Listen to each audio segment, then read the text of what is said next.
The test is in 4 parts: Part 1, Part 2, Part 3, and Part 4. Now look at Part 1. Part 1. You will hear a man called Ken talking on the phone to a friend called Liz about holiday accommodation. First, you have some time to look at questions 1 to 6.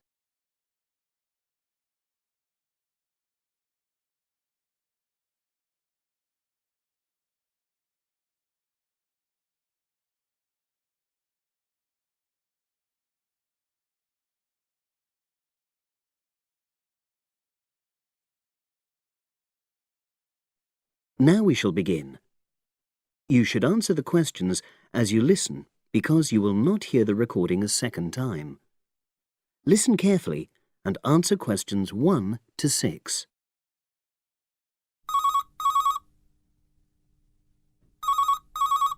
Hello. Hi Liz, it's Ken here. Hi, Ken. Nice to hear from you. Are you... This is just a quick call, but Mary and I have just been talking about our summer holiday. We haven't booked a place yet, and we've left it a bit late. We were just wondering if you know of any holiday rentals in your area. It's so nice there. Well, yes. I can think of 2 or 3 places that are very nice. What dates have you got in mind? The 10th of July to the 22nd of July. Oh, yes. That is quite soon, isn't it?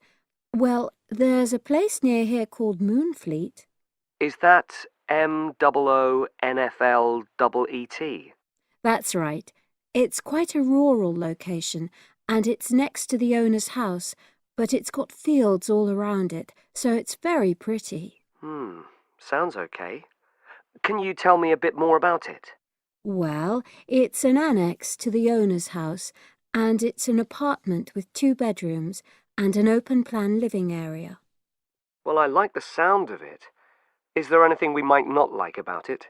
Well, it's quite a distance from the nearest shops, that's all. Okay.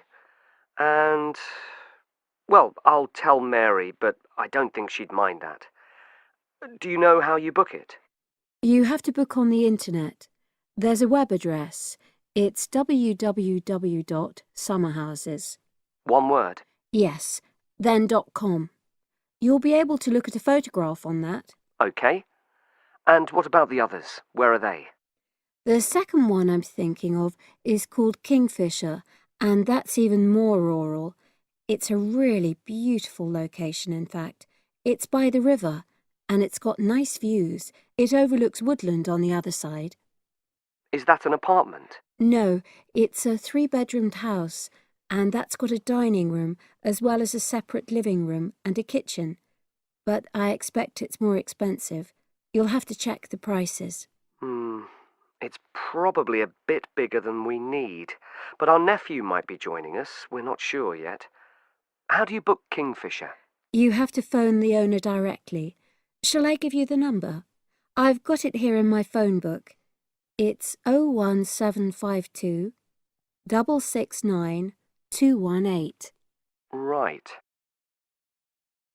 Before you hear the rest of the conversation, you have some time to look at questions 7 to 10.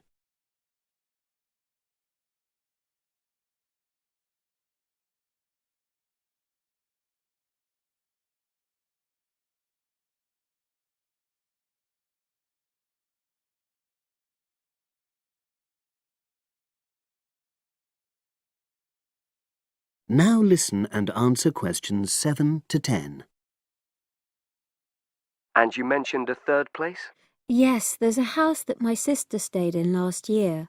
It's called Sunnybanks. Nice name. And the location of that one is rather different. It's in the centre of a village, but it's a very small and quaint place. Did your sister like it? Oh, yes. It's by the sea, so her children really loved it. What's the accommodation like? I'm not sure about the number of rooms, because I haven't been in it myself, but I think she said it's quite spacious, and I know it's got its own garden. It's not very big, but it's not shared with anyone else, and it's supposed to be very pretty. Any snags? Problems? The only other thing I can think of is that there's nowhere for parking. The streets are too narrow, so you have to leave your car somewhere else and then walk to the house. It's only about 10 minutes away, but... OK. Well, I don't think it matters personally. How do you book it? There's an agent you have to contact.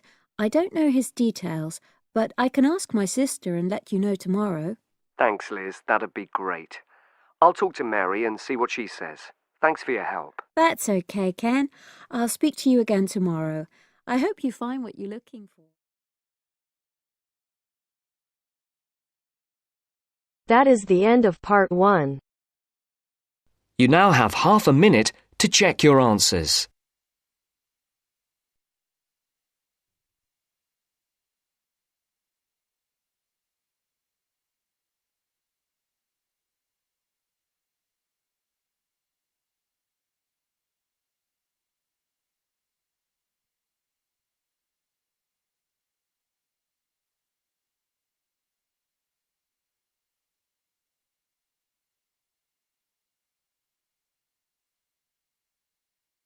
Now turns to part 2. Part 2. You will hear two students talking about a school project. First, you have some time to look at questions 11 to 15.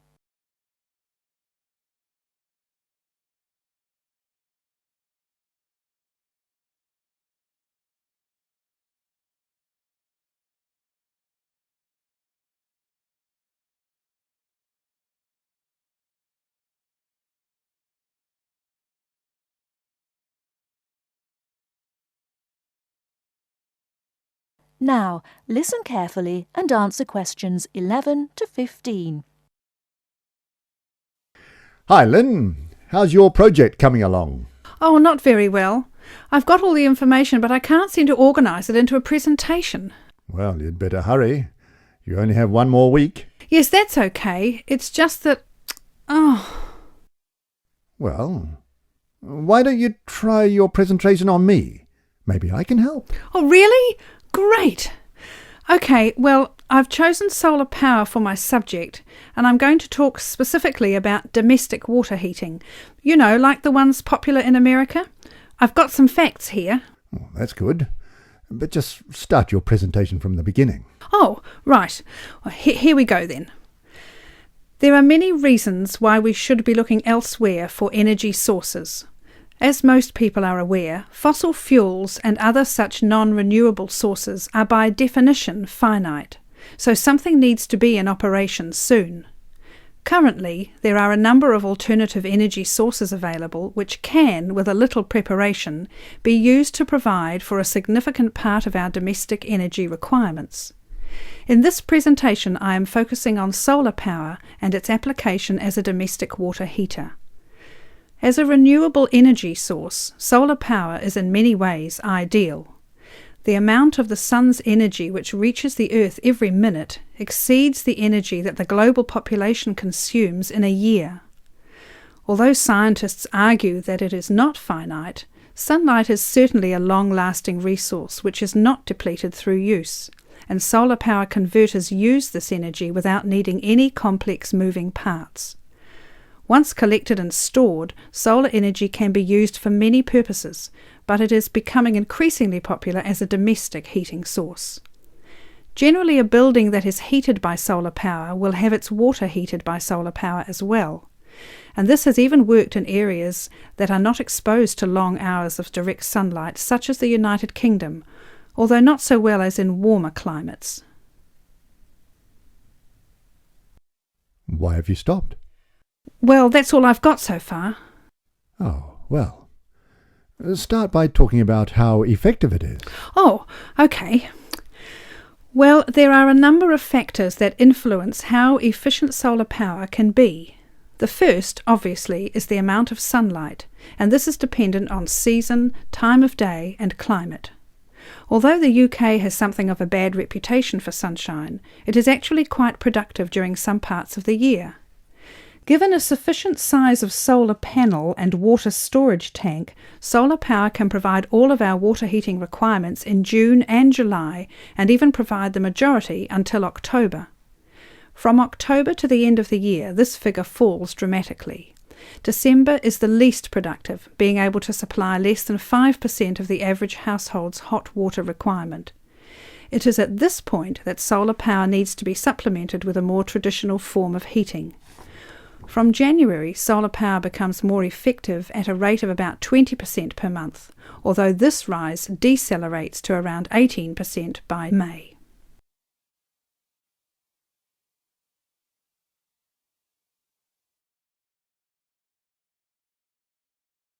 Before you hear the rest of the talk, you have some time to look at questions 16 to 20.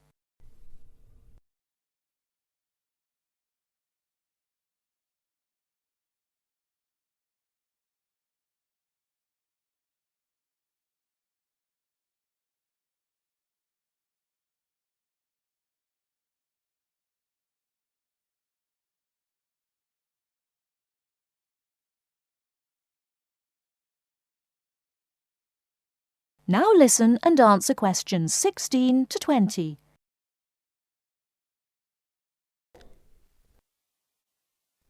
Now say something about this water heater.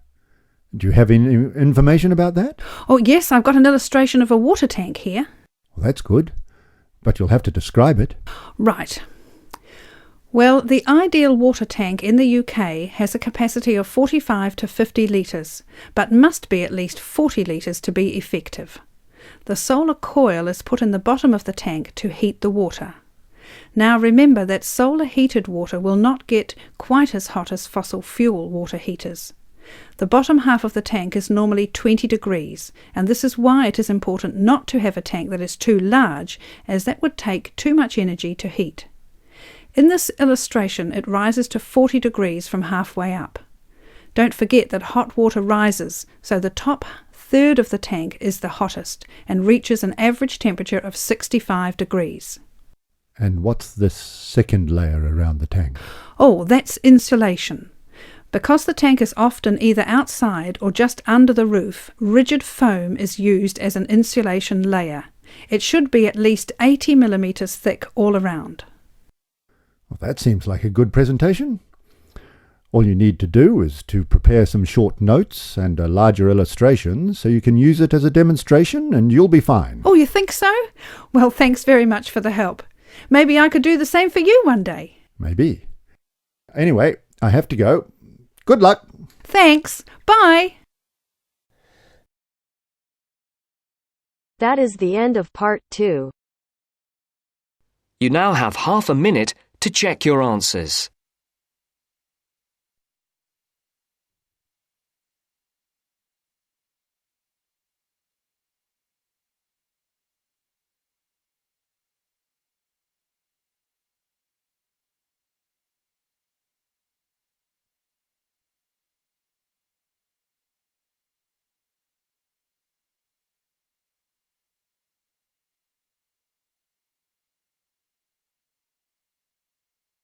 Now turns to part 3.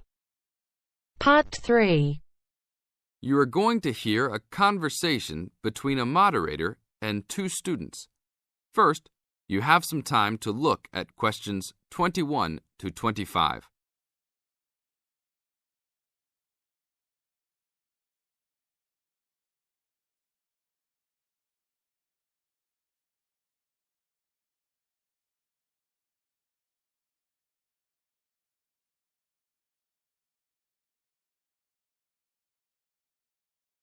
Now listen to the tape and answer the questions.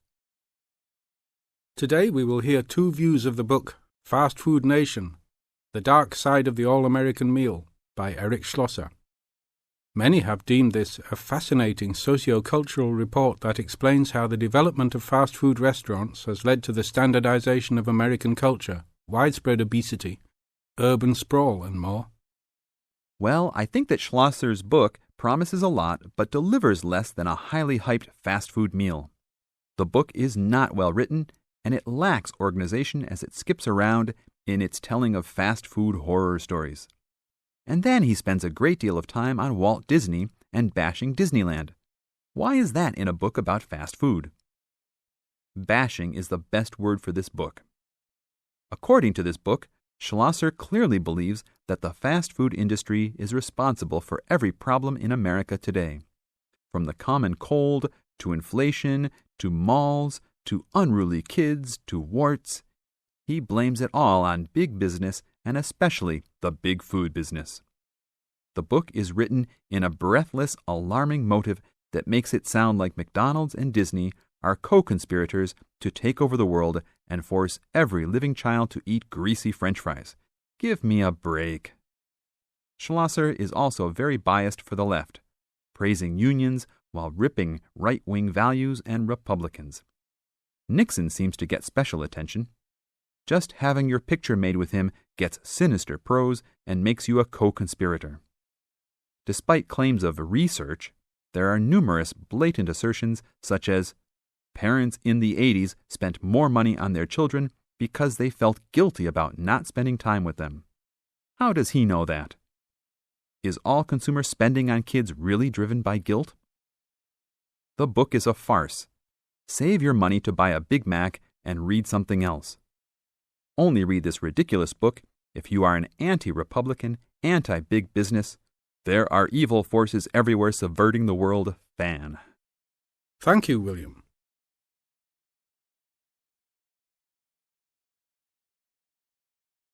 Now look at questions 26 to 30.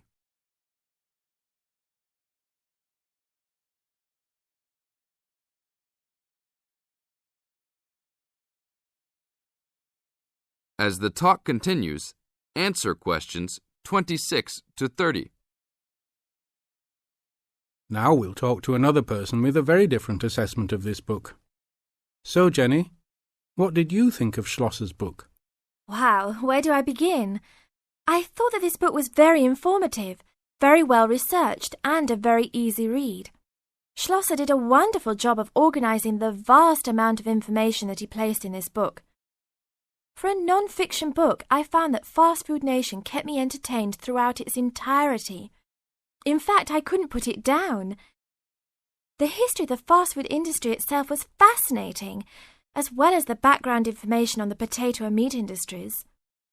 The first-hand accounts given by people who work for the fast food industry, as well as the meatpacking and potato plants, added to the reality of the points the book was trying to make.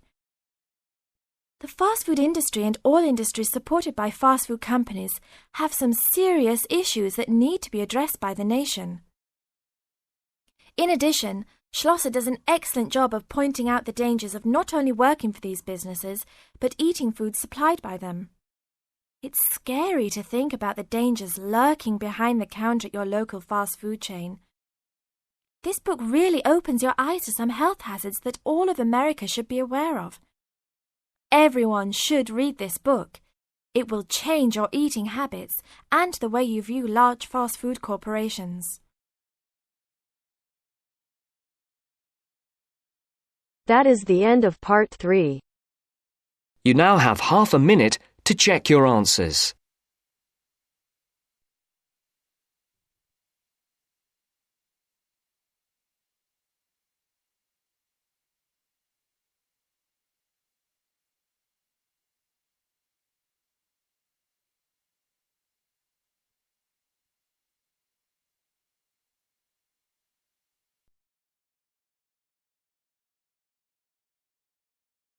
Now turns to part 4. Part 4. First, you have some time to look at questions 31 to 40.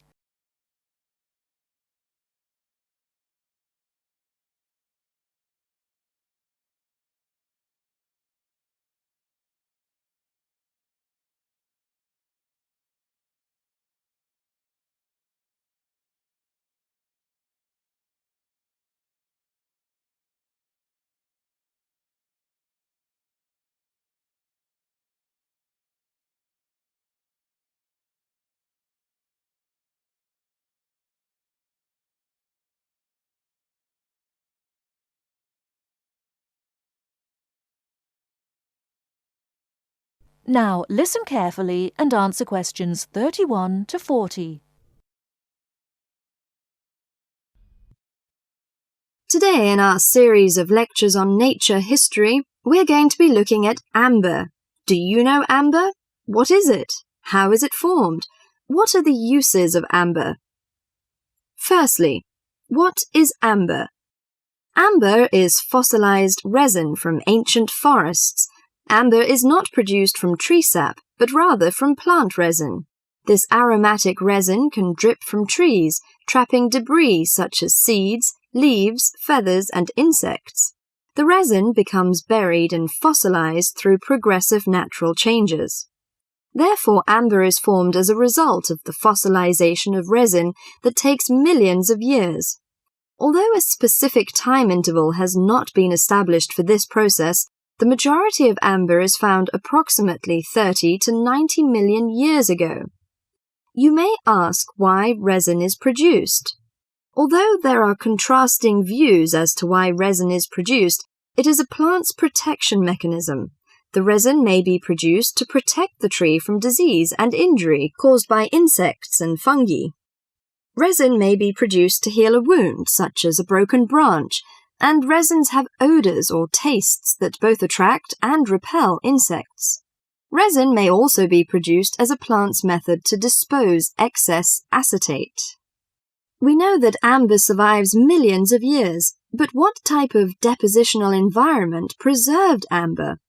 One depositional environment for amber is marginal marine. Amber's specific gravity is slightly over 1, and it floats in salt water. Therefore, amber becomes concentrated in marine deposits, moved some distance from the original site. Trees and resin may be transported and deposited in quiet water sediments. Wood and resin are buried under the sediment, and while the resin becomes amber, the wood becomes coal.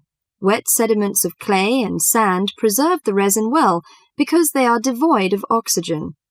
So, as a precious product of nature, what are the uses of amber? In ancient times, amber was used for medicine. Honey was mixed with powdered amber and prescribed for many chronics like asthma, gout, and the Black Plague. It was also used as precious decoration. The amber jewelry was thought to have the magic power against evil and dark forces. Sailors burned amber on ships to drive away sea monsters and the dangers of the deep. Amber has retained its beauty for millions of years, but if not preserved well, it may lose its charm. The softness and brittleness is likely to be attacked by chemicals and requires some special care in handling and storing, so do not put your amber jewelry on before hairspray and perfume is applied, because it will likely create a whitish coating on the amber that may be permanent. If you want to string the amber beads on silk or linen thread, remember to string them with knots between each bead to prevent mutual rubbing and chipping.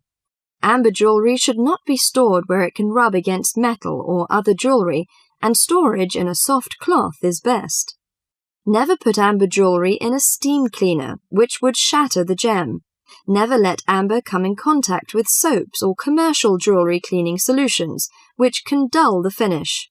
Keep amber away from common kitchen substances such as salad oil, butter, and excessive heat of ovens and burners. Dust and sweat can be removed with clean, cool water and a soft cloth. Never use hot water. The amber can be dried and rubbed with clear olive oil, then rubbed with a soft cloth to remove excess oil and restore the polish. The last thing I'd like to mention is the storing of amber. Amber should not be placed near heating ducts or in direct sunshine, and avoid exposure to sudden changes of temperature. Well, that's all for amber today. Hope you enjoy this precious product of nature and have the luck to own one. That is the end of part 4. You now have half a minute to check your answers.